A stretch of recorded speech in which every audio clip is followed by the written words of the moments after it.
ಯಾವಾಗೂ 4:15ಗೆ ಎದ್ದೋಳವನು, ಇವತ್ತು 8 ಗಂಟೆಗೆ ಎದ್ದೊಳಿದ್ದೀನಿ. ನಮ್ಮ ಅಮ್ಮ ನಮ್ಮ ಅಪ್ಪನ ಕೈಯಲ್ಲಿ ಸಂಸ್ಕೃತಿ ಭಾಷೆಯಲ್ಲಿ ಸಖತ್ತಾಗಿ ಬೇಯಿಸ್ಕೊಂಡ್ಬಿಟ್ಟಿದೆ.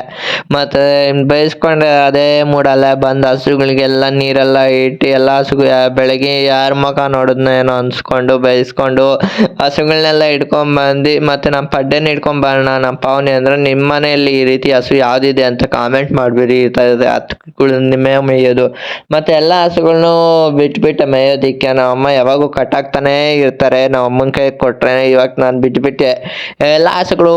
ಇನ್ನೊಂದು ಸತಿ 10 ಗಂಟೆಗೆ ನೋಡ್ಕೊಂಬರೋಣ ಅಂದೆ. ನಾನು ಬಂದಿದ್ದಾದ್ಮೇಲೆ ಆಯ್ತು 10 ನಿಮಿಷಕ್ಕೆಲ್ಲ ಅವು ಬರೋಕ್ಕೆ ಸ್ಟಾರ್ಟ್ ಆದವು ಮನೆ ಕಡೆ 10:15ಗೆ. ಮತ್ತು ಎಲ್ಲ ಹಸುಗಳ್ನ ಇನ್ನೇನು ಬರಲಿ ಬಿಡು ಅಂತ ಎಲ್ಲ ಹಸುಗಳ್ನು ಬಿಟ್ಬಿಟ್ಟು ನೀರು ಮುಂಚೆ ರೆಡಿ ಮಾಡಿ ಇಟ್ಬಿಟ್ಟಿರ್ತೀನಿ. ಹಸುಗಳು ಬಿಟ್ಬಿಟ್ಟು ಬೆಳಿಗ್ಗೆನೆ ಬಂದು ನೀರೆಲ್ಲ ರೆಡಿ ಮಾಡಿ ಮತ್ತೆ ಇಟ್ಕೊಂಡಿರ್ತೀನಿ.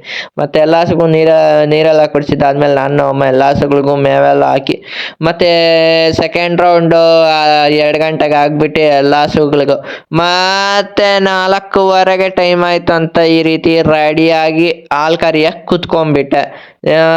ನಮ್ಮಪ್ಪ ವೀಡಿಯೋ ತೆಗಿತಾ ಇದ್ರೆ ಹತ್ತು ಕಡೆ ಹಾಲು ಕರ್ಕೊಂಡಿದ್ದ ಎಲ್ಲ ಹಸುಗಳಲ್ಲಿ. ನಮ್ಮ ಪಾವನಿ ಪದ್ಮಾವತಿಯಲ್ಲಿ ಎಲ್ಲ ಹಸುಗಳಲ್ಲಿ ಹಾಲೆಲ್ಲ ಕರ್ಕೊಂಡು ಮತ್ತು ಹಸುಗಳಿಗೆಲ್ಲ 5:15ಗೆ ನೀರೆಲ್ಲ ಕೂಡಿಸ್ಬಿಟ್ಟು ಒಳಗಡೆ ಕಟ್ಟಾಕಿ. ಇವತ್ತಿನ ಸಮಾಚಾರ ಇಷ್ಟೇ. ಸ್ವಲ್ಪ ಆದರೂ ವೀಡಿಯೋ ಇಷ್ಟ ಇದ್ದರೆ ನನ್ನ ಚಾನಲ್ನ ಸಬ್ಸ್ಕ್ರೈಬ್ ಮಾಡ್ಕೊಂಡು ನನ್ನ ಅಕೌಂಟ್ನ ಫಾಲೋ ಮಾಡ್ಕೊಳ್ಳಿ.